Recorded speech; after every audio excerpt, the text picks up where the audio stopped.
जय संविधान, जय भीम, महात्मा गांधी की जय, गोडसे मुर्दाबाद।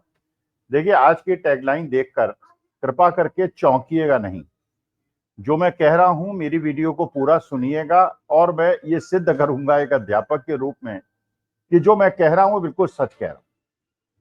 लेकिन पूरी वीडियो को आपको सुनना पड़ेगा, कृपा करके पूरी सुनिएगा। देखिए, जब हमारे देश में 2014 में मोदी जी प्रधानमंत्री बन के आए तो लोगों ने यह आरोप लगाया कि वो निष्पक्ष नहीं है। वो जो भारतीय जनता पार्टी के आरएसएस कार्यकर्ता हैं उनके लिए ही केवल काम करते हैं और मुसलमानों के प्रति जिस प्रकार से उन्होंने घृणा फैलाई थी और एक झूठी भ्रांति फैलाने का प्रयास पूरे देश के अंदर किया था। जैसे आप जानते हैं, हिटलर ने जर्मनी में किया था। भाई, जर्मनी में जो मेजॉरिटी थी वो वहां के अपने जो निवासी थे उनकी थी और माइनॉरिटी जो थी वो यहूदियों की थी। इसी प्रकार से श्रीलंका के अंदर अगर आप देखेंगे तो वहां जो मेजॉरिटी थी वो सिंगलीज की थी और माइनॉरिटी में हिंदू, मुसलमान, क्रिश्चियंस थे। इसी प्रकार से बांग्लादेश के अंदर भी मेजॉरिटी मुसलमानों की थी, माइनॉरिटी हिंदुओं की थी। हर देश के अंदर ऐसा होता है। हर देश के अंदर, जैसे हमारे भारतवर्ष को छोड़कर, नेपाल को छोड़कर पूरे विश्व में कहीं भी हिंदू मेजॉरिटी में नहीं है। कुछ देश ऐसे हैं, मॉरिशस या सूरीनाम जैसे लोग, जहां पे बहुत पहले 4-5 पुश्तों पहले लोगों को मजदूरों की तरह ले गए और वहां पे जाकर इनकी अपनी मेजॉरिटी बन गई, लोकल पॉपुलेशन कम हो गई, इनकी संख्या ज्यादा हो गई। लेकिन ज्यादातर देशों में हिंदुओं की संख्या दूसरे मेजॉरिटी कम्युनिटी से कम है। अच्छा, कोएग्जिस्टेंस का मूल सिद्धांत क्या है? कोएग्जिस्टेंस का मूल सिद्धांत है जो हमारे सनातन धर्म में हजारों साल पहले समझ लिया था कि सर्वे भवन्तु सुखिनः सर्वे सन्तु निरामयाः। सर्वे का मतलब सब, आइसोलेशन नहीं। लेकिन जो मोदी जी ने जो फॉर्मूला अपनाया वही फॉर्मूला था जो हिटलर ने अपनाया था, जो श्रीलंका में अपनाया गया था, जो पाकिस्तान ने अपनाया था और जो बांग्लादेश ने अपनाया था। मेजॉरिटी को ये बताना और मेजॉरिटी से ये कहना कि माइनॉरिटी तुम्हारे लिए खतरा है और तुम्हारा विकास इसलिए नहीं हो रहा है कि माइनॉरिटी तुम्हारे हितों का शोषण कर रही। और मुझे अगर तुम टाइम दो तो देखना मैं कैसे तुम्हारी स्थिति को बदल दूंगा और ये माइनॉरिटीज को मैं ठीक कर दूंगा। अच्छा, यही ठीक करने के चक्कर में जर्मनी में भी हिटलर ने कहा था, अच्छा बोलता बहुत अच्छा था, धारा प्रवाह बोलता था, भाषण उसके बड़े अच्छे होते थे। तो लोगों को लगा कि 6 महीने 1 साल के अंदर जो हिटलर है ये हम लोगों का फायदा कर देगा और ये माइनॉरिटी से वहां पे मारकाट हुई, यहूदियों को मारा गया, भाग के चले गए, इजराइल चले गए, फिर वहां जाके उन्होंने खैर अलग तूफान मचा दिया। आसपास के इलाके जो थे पैलेस्टीन और इधर उधर गाजा पट्टी में, उनके लिए आफत क्रिएट कर दी, जबकि वो एक प्रकार से वहां पे शरणार्थी थे। लेकिन यही हर देश के अंदर हुआ। श्रीलंका के अंदर भी जो वहां के राष्ट्रपति बने, उन्होंने आर्मी के व्यक्ति थे, सेना में थे, और जिस प्रकार से उन्होंने तमिलियन हिंदूज को नष्ट किया तो उन्होंने एक अपनी इमेज क्रिएट की कि देखिए मैं सिंगलीज का रक्षा मैं ही केवल कर सकता हूं, देश का विकास मैं ही कर सकता हूं। और उन्होंने तमिल जो प्रभाकरन थे उनका भी और उनकी सारे सेना का नाश कर दिया। हमारी बात है, मेजोरिटी कम्युनिटी को यह बड़ा अच्छा लगा कि भाई चलिए इसने जो है एक रेबेलियन ग्रुप को खत्म कर दिया और ये हमारे हितों की रक्षा करेंगे। लेकिन अब वो रहे तो आर्मी ऑफिसर और उसके बाद वो राष्ट्रपति बन गए और जब वो सत्ता में आए तो उन्होंने इधर उधर के निर्णय लेने शुरू कर दिए। पहले उन्होंने कहा कि हमारे देश के अंदर केवल जैविक खेती होगी और इसमें फर्टिलाइजर और इंपोर्टेड फर्टिलाइजर यूज नहीं होगा, केमिकल फर्टिलाइजर यूज नहीं होगा। अब मानी बात है कि देखिए, जहां पे जिस धरती में, जिस जमीन में कई पुश्तों से, कई सालों से केमिकल फर्टिलाइजर यूज हो रहे हैं, वहां पे अगर आप जैविक खेती करेंगे तो उससे प्रोडक्शन अचानक बहुत तेजी से गिरेगा। टाइम लगेगा, लेकिन अगर आपने न किया होता, जहां पे जैविक खेती होती है वहां पे तो उतना ज्यादा नुकसान नहीं हुआ और उसकी जो गुणस्तर है वो भी अच्छा होता है, स्वास्थ्य के लिए भी अच्छा होता है, लेकिन उससे प्रोडक्टिविटी गिरती। अच्छा, उसके अलावा फिर कोविड आ गया। अब जब कोविड आ गया तो लोगों के जो वहां पे सारी उनकी अर्थ नीति थी वो बेसिकली टूरिज्म पे डिपेंडेंट थी। वहां पे टूरिज्म बहुत ज्यादा है, जैसे स्विट्जरलैंड में बहुत ज्यादा है, उसी प्रकार से श्रीलंका के अंदर है। अब टूरिज्म डाउन हो गया और एग्रीकल्चर प्रोडक्टिविटी खत्म हो गई, तो वो एक माया जाल में फंस गए, एक फाइनेंशियल क्राइसिस में फंस गए। अच्छा, जनता ने देखा कि यार ये राष्ट्रपति को तो इसलिए सोचा था ये सिंगलीज का फायदा करेगा, इसने तो पूरे देश का नुकसान कर दिया। और अगर निर्णय न लिया होता जैविक खेती वाला, और अगर सबसे मिलजुल कर सर्वे भवन्तु सुखिनः सर्वे सन्तु निरामया के हिसाब से सभी के साथ मिलजुल के काम किया होता तो शायद देश का फायदा होता। पाकिस्तान के बारे में भी आप देखिए, जब हमारा देश आजाद हुआ और एक दिन के अंतर में हम दोनों देश आजाद हुए, आज उसकी स्थिति क्या है, हमारी स्थिति क्या है। सब कुछ होने के बावजूद 11 साल में सारे इधर उधर के निर्णय लेने के बावजूद, जीएसटी लागू करने के बावजूद, छोटे व्यापारियों को बर्बाद करने के बावजूद, कोविड में लॉकडाउन करने के बावजूद, नोटबंदी करने के बावजूद, 2000 का नोट चला के उसको बंद करने के बावजूद, अभी भी देश की स्थिति, क्योंकि हमारी नींव बड़ी पक्की है और सेकुलरिज्म और सर्वधर्म संभाव की हमारी नीति जो पंडित जवाहरलाल नेहरू ने जिसकी नींव रखी थी वो आज तक ठीक ठाक चल रही है, इसलिए देश अभी ठीक ठाक चल रहा है। बल्कि एक पाकिस्तान के एक बौद्धिक व्यक्ति ने एक स्टेटमेंट दिया था कि हम लोग एक दिन में भारत और पाकिस्तान अलग अलग हुए, लेकिन कहां देखो भारतवर्ष पहुंच गया और कहां धरातल पे पाकिस्तान चला गया। और उन्होंने कहा कि इसका एक कारण है केवल पंडित जवाहरलाल नेहरू, उन्होंने धर्म के दलदल में देश को नहीं धंसने दिया और पाकिस्तान धंसा और खत्म हो गया। आप पूरे विश्व के अंदर एक लिस्ट बनाएं, कौन कौन से ऐसे देश हैं जो इमिग्रेंट्स हैं उनको अपने देश में आने देते हैं, धर्म और जाति के आधार पर निर्णय नहीं लेते बल्कि उनकी योग्यता के आधार पर लेते हैं और इसीलिए वो विकास करते हैं। और जो भी देश धर्म के राजनीति में फंसे या धर्म को बहुत ज्यादा घोला, वो देश सारे बर्बाद हो गए, चाहे वो पाकिस्तान हो चाहे वो कोई भी देश। अब लेकिन देखिए, मोदी जी आए तो थे कि हम हिंदुओं के रक्षक हैं और हिंदुओं की सारी, लेकिन हिंदुओं को चाहिए क्या था? हिंदुओं को चाहिए था कि समाज के अंदर, देश के अंदर विकास हो, उनके बच्चों को नौकरियां मिलें, उनका जीवन स्तर इंप्रूव हो और एक कंपैरिजन हो सके कि कांग्रेस के शासन में, 50 साल के शासन में जो उनका जीवन का स्तर था वो 11 साल में इंप्रूव हुआ कि डिटोरिएट हुआ। क्योंकि जो यूफोरिया क्रिएट किया था, एक ऐसा शुरू किया था कि मुसलमानों की वजह से सब कुछ हो रहा है और हिंदुओं को फायदा होगा जब मैं शासन में आ जाऊंगा, तो शुरू में तो लोग मुगालती में रहे और फिर चुनाव आयोग का तो अपना सहयोग था ही, वो इलेक्शन लगातार 3 जीतते रहे।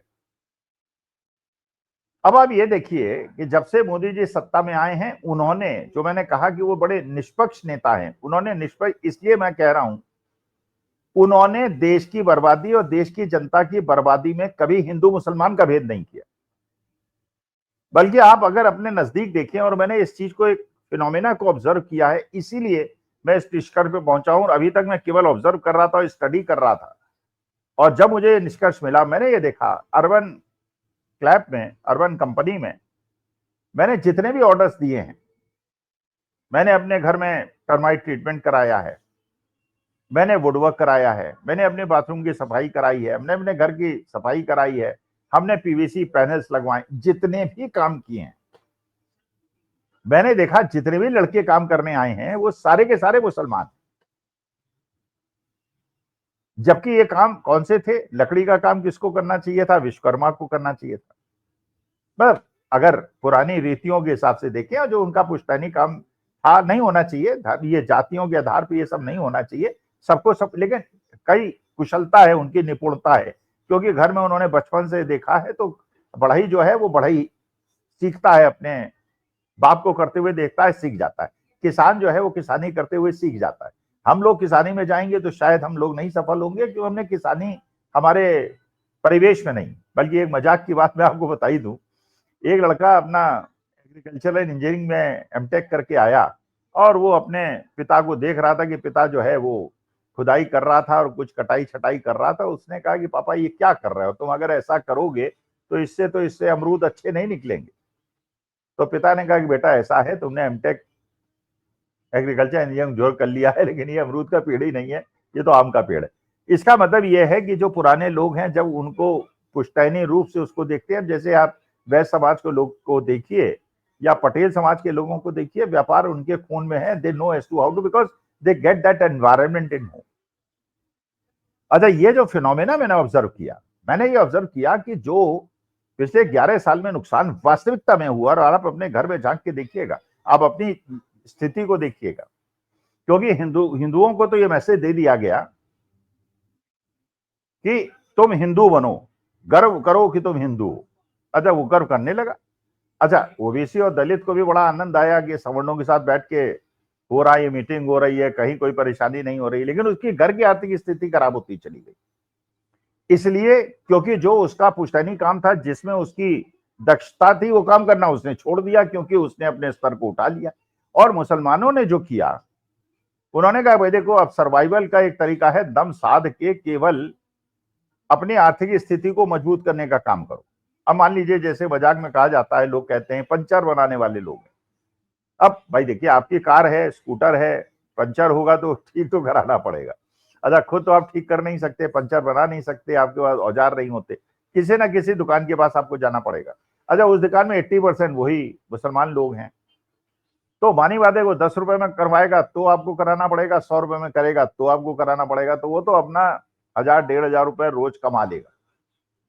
लेकिन क्योंकि आपने एक सुपीरियरिटी का एक कॉम्प्लेक्स हिंदुओं के अंदर कर दिया, तो कहता है नहीं, ये छोटा काम हम नहीं करेंगे, हम सब्जी फल नहीं बेचेंगे, हम ये अर्बन क्लब में जाके लोगों के बाथरूम साफ नहीं करेंगे, हम पंचर नहीं बनाएंगे। अच्छा, उसकी वजह से उनकी आर्थिक संपन्नता में तो कोई नुकसान नहीं हुआ, लेकिन सबसे ज्यादा तो मैं, बल्कि एक बड़े अपने प्रबुद्ध लेखक जो दलित समाज से आते हैं, उनसे मेरी बात हो रही थी। उन्होंने कहा कि देखिए, पिछले 11 साल के अंदर में इन्होंने मुसलमानों को दबाव में तो रखा, लेकिन जो असली नुकसान हुआ है वो ओबीसी और दलित समाज का हुआ है, क्योंकि आर्थिक स्थिति उनकी खराब होती चली गई।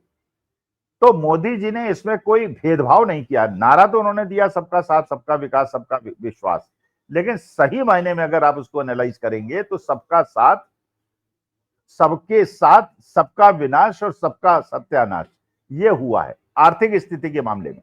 अब आप देखिए, पहले क्या होता था, अमेरिका भी हमें इज्जत से दिखता था, रूस भी देखता था, चीन भी सहमा रहता था कि इनके अमेरिका और रूस से अच्छे संबंध हैं, रूस से उसके संबंध है, लेकिन रूस की वजह से वो हमसे छेड़खानी नहीं करता था।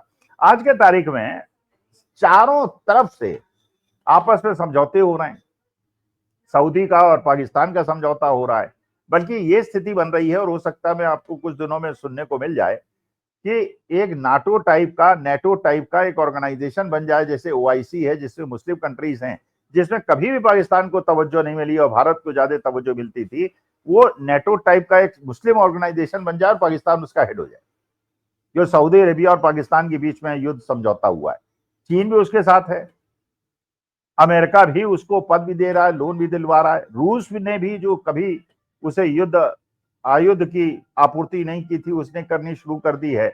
और हमारे देश पे वास्तविकता में जिस देश ने कभी हमको इग्नोर नहीं किया, वो हम पे वीजा की फीस भी 88 लाख रुपए साल लगा रहा है। इसका मतलब जो व्यक्ति यहां से जाएगा वो जाता क्यों है? पैसा कमाने के लिए जाता है भारतीय। पर हमारे घर देश में 50-60 हजार रुपए मिलेंगे, वहां उसको $5,000 मिलते हैं, $4,000 खर्च करता है, $1,000 बचाता है, अपने माता पिता के पास भेज देता है। तो इससे रिपेट्रिएशन जो होता है विदेश में रहने वाले लोग, और ये बहुत बड़ा अमाउंट है जो विदेश में रहने वाले भारत में अपने माता पिता को भेजते हैं, अपने देश को भेजते हैं, ये बिलियन ऑफ डॉलर्स है। ये भी पैसा आना बंद हो जाएगा, क्योंकि जो उसकी बचत होती थी, जो देश में वापस भेजता था, वो भी अब नहीं भेज पाएगा, आर्थिक स्थिति खराब होगी। उसने टैरिफ सबसे ज्यादा हम पे लगाया है।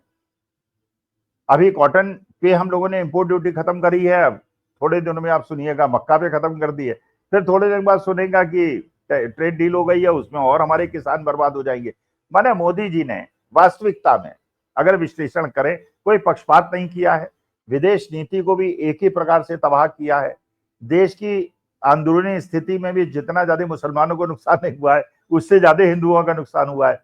लेकिन मेरा अपने देशवासियों से ये अपील है, कृपा करके ये जो व्हाट्सएप होता है और गोदी मीडिया जो आपको प्रभावित करने का, झूठी खबरें ये बताने का प्रयास करता है कि वीजा फीस बढ़ने से भारतीयों को क्या फायदा होगा और पलायन नहीं होगा, ये सब चीजें करने से पहले कृपा करके विश्लेषण करें और ये समझें और अपनी घर की स्थिति को देखें कि आपके घर में जो बच्चा है जिसने इंजीनियरिंग कर लिया है, एमबीए कर लिया है, जिसने एमए कर लिया है, एमए एंटायर पॉलिटिकल साइंस नहीं, असली वाला एमए कर लिया है, बीए कर लिया है, बीएससी कर लिया है, एमएससी कर लिया है, पीएचडी कर लिया है, उसको नौकरी नहीं मिल रही है और ये irrespective of your religion and caste हो रहा है, सब बर्बाद हो रहे हैं, किसी को कोई स्थिति नहीं हो रही, ना पंजाब को मदद मिल रही है, ना उत्तराखंड को मिल रही है, ना हिमाचल प्रदेश को मिल रही है, ना वायनाड को मिल रही है, कहीं कोई विकास नहीं हो रहा, केवल सड़कें बनाने के अलावा और उसमें भी घूसखोरी करने के बजाय अलावा और पेट्रोल में एथेनॉल मिला के ये सब करने के अलावा कुछ नहीं हो रहा है। विश्लेषण करते रहिए, लेकिन सबका साथ, सबके साथ, एक साथ विनाश, यही मेरे ख्याल से हुआ है। उसमें मोदी जी ने किसी प्रकार का भेदभाव नहीं किया, ऐसा मुझे लगता है। नमस्कार, धन्यवाद और प्रणाम।